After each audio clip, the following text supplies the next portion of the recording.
Good morning students, कैसे हो? I hope you are fine and doing your study well. तो आज हम पॉलिटिकल साइंस का पहला लेसन पढ़ेंगे, संविधान क्यों और कैसे। यानी कि संविधान क्या होता है, इसे क्यों बनाया गया और कैसे बनाया गया। तो संविधान, सबसे पहला क्वेश्चन होता है कि संविधान है क्या। संविधान उन मौलिक नियमों, सिद्धांतों तथा परंपराओं का एक संग्रह होता है जिनके अनुसार राज्य की सरकार का गठन, सरकार के कार्य, नागरिकों के अधिकार तथा नागरिकों और सरकार के बीच संबंधों को निश्चित किया जाता है। यानी कि संविधान एक ऐसा दस्तावेज होता है जिनके अंदर हमारे कानूनों का, यानी सरकार के नियमों का, कानूनों का वर्णन किया जाता है। साथ ही साथ उसमें नागरिकों के मौलिक अधिकार और कर्तव्यों का भी वर्णन किया जाता है। उसके बाद आता है संविधान सभा का गठन, यानी कि हमारा संविधान कैसे बना। तो सबसे पहले संविधान सभा का गठन कैसे हुआ, इसकी मांग कहाँ से शुरुआत हुई। तो 1895 में बाल गंगाधर तिलक ने संविधान सभा की मांग सबसे पहले स्वराज्य विधेयक में की। यानी कि जब स्वराज्य विधेयक प्रस्तुत किया गया था ब्रिटिश सरकार के अंदर, तो उस समय बाल गंगाधर तिलक ने 1895 में सबसे पहले संविधान सभा की मांग की। फिर कांग्रेस के जो अध्यक्ष थे दादा भाई नौरोजी ने 1906 में कांग्रेस का जो प्रत्येक वर्ष अधिवेशन होता है, 1906 में कलकत्ता में जो अधिवेशन हुआ था उसकी अध्यक्षता की थी दादा भाई नौरोजी ने। उसने सबसे पहले स्वराज्य शब्द का प्रयोग किया, यानी कि भारत को स्वराज्य चाहिए, हमारा अपना। स्व मतलब अपना, राज मतलब राज्य, यानी अपना भारतीयों द्वारा चलाए जाने वाला राज्य, स्वराज्य। तो इस शब्द का सबसे पहले प्रयोग दादा भाई नौरोजी ने किया। 1922 में महात्मा गांधी ने ऐसी संविधान सभा की मांग की जो भारतीयों की इच्छा अनुसार हो, यानी कि जिसमें भारतीयों की इच्छाओं का ध्यान रखा जाए, उनकी इच्छा अनुसार संविधान का निर्माण। यानी संविधान क्या है, हमारा कानूनों और नागरिकों के जो अधिकार हैं उनका वर्णन करता है। तो जो सरकार के नियम हैं, कानून हैं, वो ऐसे बनाए जाएं जो भारतीयों की इच्छा अनुसार हो, उनको जो अधिकार दिए जाते हैं उनके अनुसार दिए जाने चाहिए। तो भारतीयों की इच्छा अनुसार संविधान सभा ऐसी हो जो उनकी इच्छा अनुसार, यानी उनकी इच्छाओं की पूर्ति करने वाली हो। तो 1922 में महात्मा गांधी ने सबसे पहले भारतीयों की इच्छा अनुसार हो एक ऐसी संविधान सभा की मांग की। उसके बाद आता है नेहरू रिपोर्ट। 1928 में मोतीलाल नेहरू कौन थे? पंडित जवाहरलाल नेहरू के पिता थे, की अध्यक्षता में एक 9 सदस्यीय कमेटी का गठन किया गया जिसमें एक संविधान लिखा गया जिसमें औपनिवेशिक स्वराज्य की मांग की गई। यानी कि एक ऐसा स्वराज्य हो जिसमें विदेशी मामले और केंद्र शासित प्रदेश, उनके अंदर अधिकार तो ब्रिटिश का हो, लेकिन जो स्थानीय और प्रांतीय प्रशासन है वहाँ पर भारतीयों का अधिकार हो, भारतीयों द्वारा राज्य किया जाए। तो ऐसे राज्य की मांग की गई थी पंडित मोतीलाल नेहरू द्वारा। उन्होंने एक ऐसी रिपोर्ट तैयार की गई थी, यानी भारतीय ये जो संविधान है उसको पहली बार लिखित रूप से प्रस्तुत किया गया था। इसमें भी जब भारतीय संविधान सभा की मांग कर रहे थे उस समय एक ब्रिटिश अधिकारी होता है हेल्डे, उन्होंने भारतीयों को चुनौती दे दी कि आप एक ऐसा संविधान बना के दिखाइए हमें जो भारत की जितनी भी राजनीतिक दल हैं उन सभी द्वारा उसे स्वीकार किया जाए। तो पंडित मोतीलाल नेहरू ने अपनी 9 सदस्य की एक कमेटी बनाई और उन्होंने एक ऐसा संविधान तैयार किया।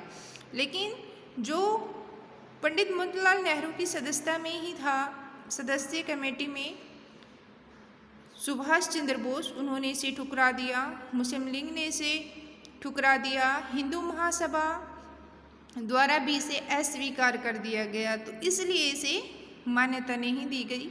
लेकिन नेहरू रिपोर्ट को भारतीय संविधान का ब्लूप्रिंट कहते हैं। ब्लूप्रिंट मतलब सबसे पहले इसको लिखा गया, यानी लिखित रूप से पहला प्रयास किया गया, एक रिपोर्ट तैयार की और इसी को आधार बनाकर भारतीय संविधान का निर्माण किया गया। उसके बाद आता है हमारा लाहौर अधिवेशन। 31 दिसंबर 1929 को लाहौर में एक अधिवेशन हुआ था जिसकी अध्यक्षता की थी पंडित जवाहरलाल नेहरू ने। इसी अधिवेशन में नेहरू ने पूर्ण स्वराज्य की मांग की। पूर्ण स्वराज्य यानी सारे के सारे जो मामले, चाहे विदेशी मामले हो या घरेलू मामले, उन सभी पर पूर्ण रूप से भारतीयों की सरकार हो, भारतीयों द्वारा राज्य किया जाए। इसी दिन यानी जब लाहौर अधिवेशन हुआ था उसी में नेहरू द्वारा प्रत्येक 26 जनवरी को स्वराज्य दिवस के रूप में मनाने की घोषणा की गई थी।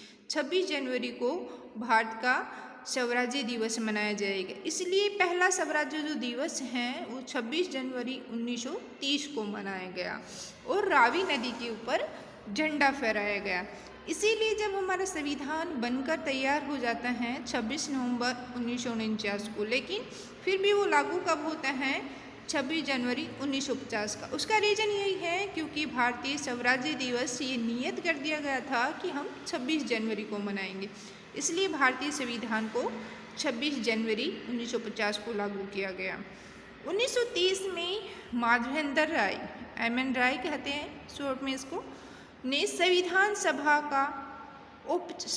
सभा की औपचारिक रूप से मांग की, यानी कि औपचारिक रूप से जो संसद है उसके अंदर एक अर्जी लगाई गई कि हमें भारतीयों का संविधान चाहिए।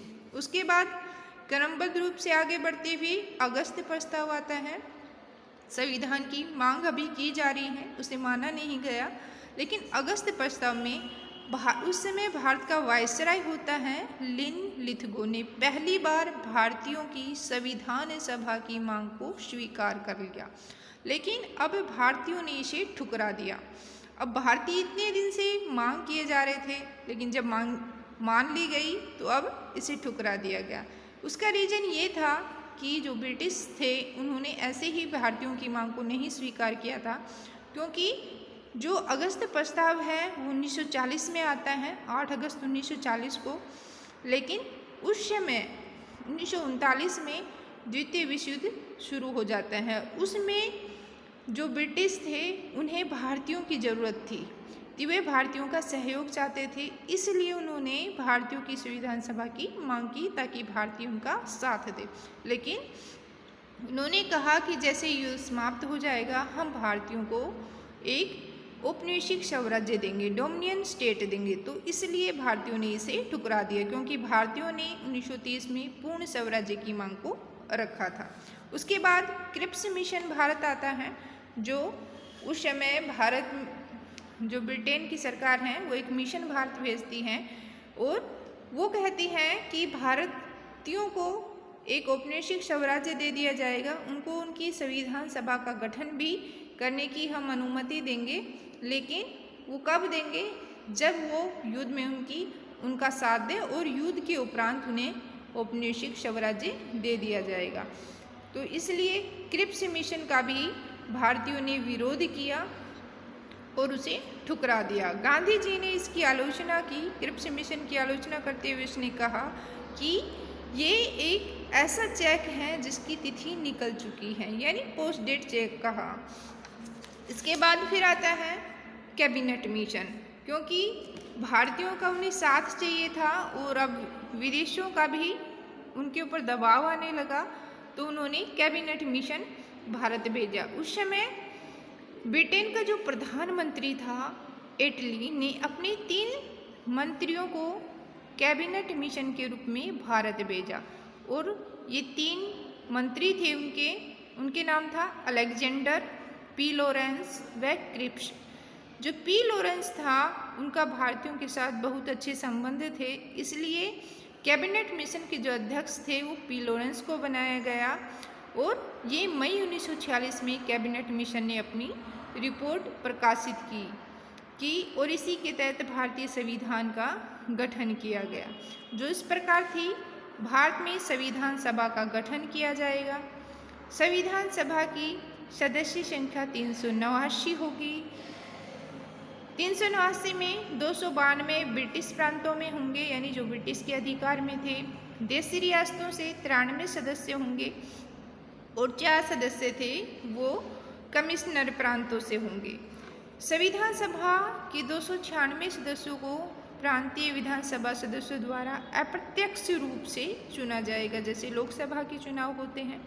93 सदस्यों को राजाओं द्वारा मनोनीत किया जाएगा, यानी जो देशी रियासतें थी उनके द्वारा, उनके राजाओं द्वारा ये मनोनीत करके भेजे जाएंगे, इनका चुनाव नहीं किया जाएगा। तो इस प्रकार भारतीयों के संविधान सभा का गठन किया गया। तो आज हमने पढ़ा संविधान सभा का गठन। तो आज तक इतना ही। इसके बाद कुछ क्वेश्चन है, आप इन क्वेश्चनों